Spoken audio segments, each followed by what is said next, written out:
Assalomu alaykum hurmatli fraksiyadoshlar. Bugungi asosiy masalamiz demak byudjet bilan bog'liq bo'ladi. Bugun e'tiborlangan 2026-yil O'zbekiston Respublikasi davlat byudjeti loyihasi taqdim etilmoqda.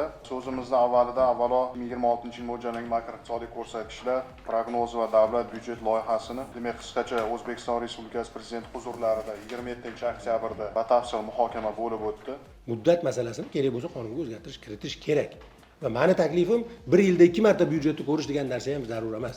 Bunda eng katta masalamiz bor o'sha maktablarning sig'imini oshirish, koeffitsientlarni pasaytirish masalalarida nega bu amaliyot yana mahalliy byudjetga qaytarildi, oqlamadi? Bundan kutilayotgan natija nima bo'ladi? Bu yerda asosiy masala mas'uliyatni oshirish, sifatni kuchaytirish. Sifatni kuchaytirish paytida talabni har bitta hududning egasidan to'g'ridan-to'g'ri so'rash maqsadida. Nima uchun maktab qurilishi va bog'cha qurilishiga ta'lim tarbiya bilan shug'ullanish kerak bo'lgan vazirlik mas'ul bo'lishi kerak deb biz e'tiroz bildirganmiz. 2026-yildan 35 trillion mablag' ajratiladigan sug'urta tizim umuman tashkiliy texnik jarayonlardan, ertaga joylardagi kadrlar bilan bog'liq masalalarda qanday muammolar bo'lishi mumkin, vazirlik bu muammolarga qanday yechim, qanday tayyorgarlik ko'ryapti? Katta loyihalarni ko'ryapmiz.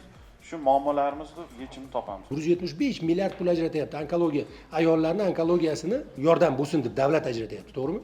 Mani ishonchim komil, bu davlat rahbarining tashabbusi. Davlat rahbari o'shalarga yordam bo'lsin deb ajratyapti bu pulni. 175 milliard so'm onkologiya kasalliklarini oxirgi 3-4 darajasida koykani tekin qilish darajasi uchun ajratilgan bo'lsa, nima uchun koykalar pulli? Vazirlik e'tibor bermayapti. Bu nima? Bu mablag'larni yilda oxirigacha muzlatib, yilda yarimda so'raymiz, bo'lyapti, yilda oxiriga bajaramiz deydi, yilda oxiriga o'zlashtira olmadik, mayli biz rozimiz boshqa maqsadlarga deyishadi. Bu yilgi holat to'g'risi o'ylantirdi. Shu muzlatgandan naf nima?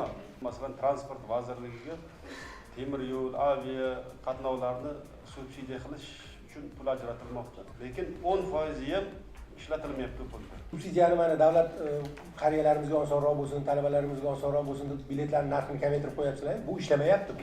Odamlar samolyotda uchmayapti deb poyezdga kelishni ma'qul ko'ryapti. Bo'lmasa subsidiya samolyotda ham bor. Siz subsidiya berdim deb xursand bo'lib turaverasiz vazirlikda, lekin pastda u o'yin bo'lib ketaveradi. Siz uni yana ko'rmay qolaverasiz, baribir iloji yo'q. Lekin hisobot sizga bo'ldi bo'lib keladi. Hozir men bitta gapga e'tiroz bildiraman.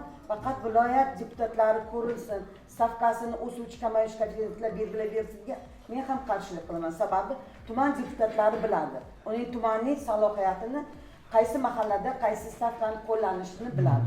Toza qo'llar dasturini amalga oshirish uchun xarajatlari 311 milliard belgilangan 2025-yilda. Lekin biz bir yil davomida okruglarda yurganimiz deyarli to'liq loyiha amalga oshganini ko'rmadik. Toza qo'l faqat qo'l yuvish uchun degani emas, bu hojatxonalarni ichkariga ko'chirish, ayniqsa maktabgacha ta'lim muassasalarida man borgan bog'chada bolachalar qo'lini muzli suvga yuvadi. Endi savol, 2025-yilda bu loyiha to'liq amalga oshirilmagan bo'lsa, bir oy vaqtimiz qoldi. 2026-yilda 221 milliardga 311 million ham qo'shiladimi?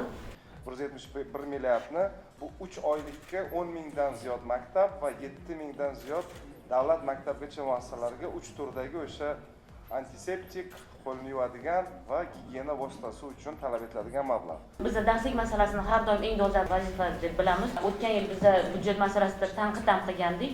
Eng muhim darsliklar, O'zbekiston tarixi, ona tili va adabiyot kabi darsliklar to'liq ishlab chiqarilmagan. O'zimizni takliflarimizni anchadan buyon iqtisodiyot va moliya vazirligi bilan muhokama qilib kelamiz. Qaysidir takliflarimiz asosiy ravishda rad etiladi, lekin qaysidir takliflarimiz albatta qabul qilinadi. Pulni samarali ishlatish degan talab qo'yilyapti-da, masalan. Mana davlat rahbari ham har safar aytadi, pulni topish oson bo'lmayapti, lekin uni ishlatishda samaradorlikka alohida e'tibor berish kerak. Parlament oldidagi asosiy vazifa shu.